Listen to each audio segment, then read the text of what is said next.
আসলে এত সব কবিতা রাখতে কেন এই ঘর সংসার নিয়ে কবিতা বলতে হলো?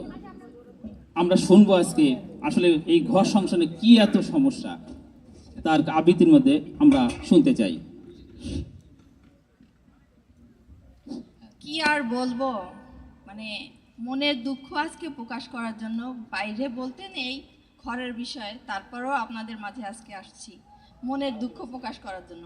আপনারা কিন্তু আমাকে সাপোর্ট দিবেন, ঠিক আছে?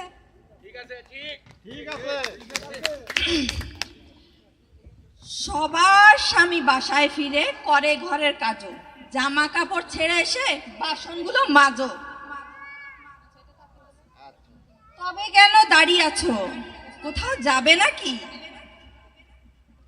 ভাল লাগে না এমন জীবন, অফিস ধকল শেষে পাই না একটুখানি একটু সুখ নিজের ঘরে এসে। চাই না এবং ঘর সংসার আমার দিব চাই, বিহিতখানা করবো আজি উকিল বাড়ি যাই। হ্যাঁ, কি বলে? ফিরলে যে বড় তাড়াতাড়ি, বিহিত কিছু হলো? কবে নাগাদ হচ্ছে ডিভোর্স? উকিল কিছু কলো? উকিল বাবু ব্যস্ত আছেন, ঝাড় দিচ্ছেন বাড়ি। কোথায় তোমার থালা বাসন, আনো তাড়াতাড়ি। বাপের বাড়ি পাঠাই দিলে বুঝবি মজাখানি। হায় আমার পোড়া কপাল। Thank you. ধন্যবাদ এই দুটিকে এত সুন্দর আমাদের একটি কবিতা আবৃত্তি এবং অভিনয় দেখানোর জন্য।